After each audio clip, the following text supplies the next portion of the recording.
if you're coming to say bestbuy.com, and this is a demo by Own It AI, but it's a live demo on a real website. And that's my favorite part, is what a technology startup can do is it can come and overwrite, I will not take a survey, overwrite your website.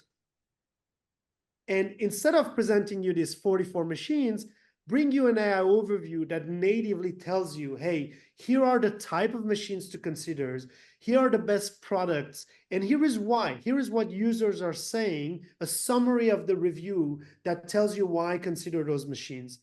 Here are some of the frequently asked questions on Google that we took from Google and that we answered based on Best Buy's catalog, and then ask us any follow-up question, try to understand the product. And if there's a product you like, let us even tell you what's great about it, what people are saying. And what's phenomenal, if you even continue and you go to the product detail page, we now remember that you came to this page because you were looking for Nespresso for a small countertop. So the product detail page dynamically changes to highlight the facets that you're curious about. Right? So if you're, for instance, looking for a camera as a vlogger, you don't care about the specs of the camera in the context of cameras, you care about the specs that are relevant to being a blogger. So the product detail page with Gen AI will change based on your search context. Now you're saying, okay, this is great for high consideration products like a coffee machine, but say you're going to a festival and you're looking for makeup for festival. What is makeup for festival? Ulta Beauty has no understanding of festivals, but large language models do.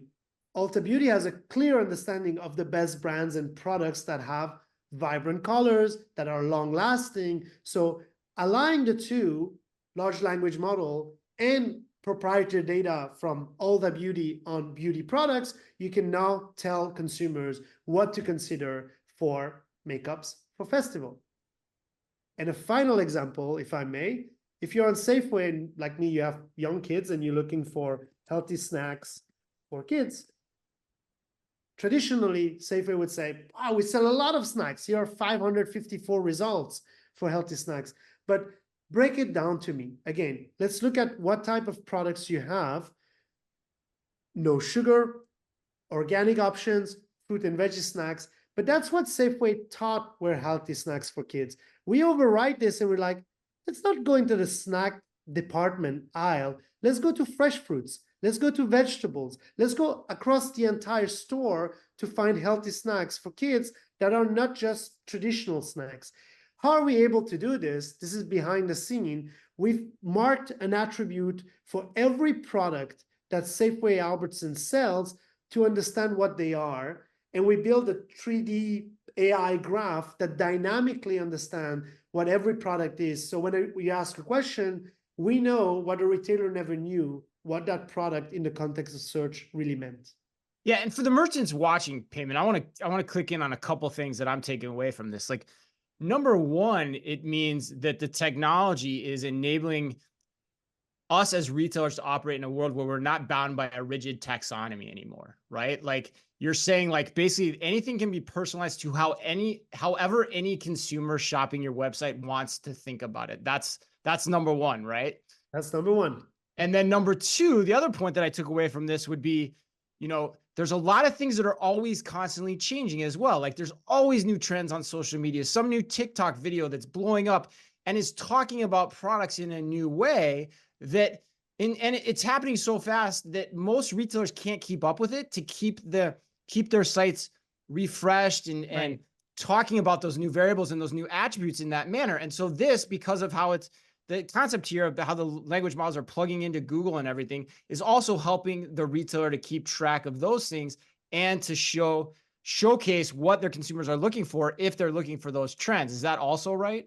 In the relevant search queries, right? So you're taking trends and you're taking what we're looking for. And you know what we used to have on the left side of any website, these filters? Yeah.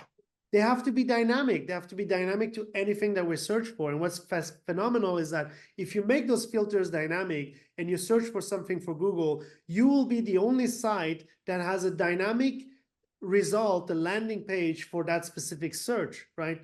Yeah. Coachella, makeup, face, whatever comes to mind, there's a page created for that answer that shopper's question.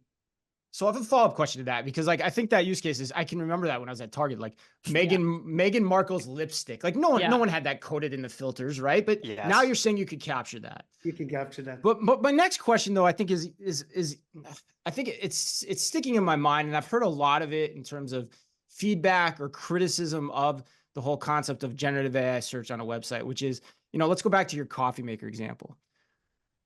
What gives you the confidence that people will ultimately start to search in this way versus just the hunt and peck mentality of how e-commerce has always worked?